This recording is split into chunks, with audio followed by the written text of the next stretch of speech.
Hi friends, இது நம்ம இந்த வீடியோவில் என்ன பார்க்க போனோம்னா, லாஸ்ட் மந்த்து மலையாளம் தேட்டருக்கு செலக்ட் ஆன படம் தான் நிவின் பாலியோட சர்வமாயம். இந்த படத்தோட ரிவ்யூ தான் நம்ம பார்க்க போகிறோம்.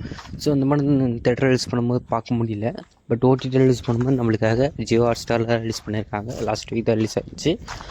ஸோ ஓடிடி ரிலீஸ் பண்ணும்போது கன்ஃபார்மாக தமிழில் வரும். ஸோ தமிழ்லேயே வெயிட் பண்ணி பார்க்கலாம் அப்படின்னு தான் வெயிட் பண்ணியிருந்தேன்.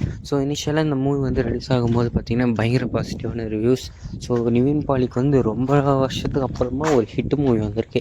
ஏன்னா அதுக்கப்புறம் பிரேமம் படத்துக்கு அப்புறம் எனக்கு தெரிஞ்ச பண்ண எந்த படமும் அந்த அளவுக்கு பெருசாக ஹிட் ஆகலை. ஸோ அதுக்கப்புறம் வர படம் இதுதான். ஸோ இந்த படம் வந்து பார்த்திங்கன்னா பயங்கர ஹிட்டு. கிட்டத்தட்ட 150 கோடி கிட்ட வந்து இந்த படம் வந்து கலெக்ஷன் பண்ணியிருக்கு. ஸோ இந்த படம் வெயிட் பண்ணி பார்த்ததுக்கு ஒர்த்தான்னு கேட்டிங்கன்னா கண்டிப்பாக ஒர்த்து.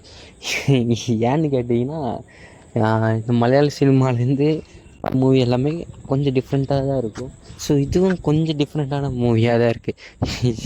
ஏன்னா பேயை வச்சு லவ் பண்ண எடுக்கிறாங்க மாமா அப்படின்ற மாதிரி தான் இருக்குது. ஏன்னா உண்மையாகவே இந்த படத்தில் வந்து ஒரு பொண்ணு கேரக்டர் வந்து ஃபீமேல் லீட் வந்து பேயை காமிக்கிறாங்க. நிவின் பாலிக்கும் அந்த பேய்க்கும் நடக்கிற ஒரு லவ் ஸ்டோரி தான் வந்து பார்த்திங்கன்னா இந்த மூவி. ஏன்னா பேயை வச்சு ஒரு இது எடுக்க முடியாதா அப்படின்னு, பேயை வச்சு ஒரு லவ் ஸ்டோரி எடுக்க முடியுமாடா அப்படின்னு யாராவது யோசிப்பாங்களா? ஸோ அந்த மாதிரி ஒரு படம் தான் எடுத்துருக்காங்க. ரொம்பவே ஃப்ரெஷ்ஷாக இருந்துச்சு. ஸோ அந்த மூவி நீங்கள் பார்க்கும்போது கொஞ்சம் லென்த்தாக ஃபீல் பண்ணலாம், பட் இந்த படம் வந்து போர் அடிக்காது. ரொம்பவே சூப்பராக இருந்துச்சு. ஒரு சூப்பரான ஃபீல் குட் மூவி.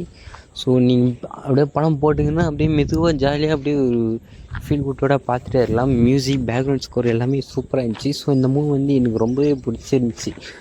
இந்த மூவியை யாராவது இது வரைக்கும் இதுக்கு முன்னாடியே பார்த்துருந்தீங்கன்னா, ஸோ உங்களோட ரிவ்யூ வந்து எனக்கு கீழே கமெண்ட் ஷேர் பண்ணுங்கள். உங்களுக்கு பிடிச்சிருந்துச்சா இல்லையான்னு சொல்லிட்டு. எனக்கு வந்து இந்த படம் வந்து ரொம்ப பிடிச்சிருந்துச்சி. நான் இந்த படத்துக்கு கொடுக்குற ரேட்டிங் பார்த்திங்கன்னா 4/5.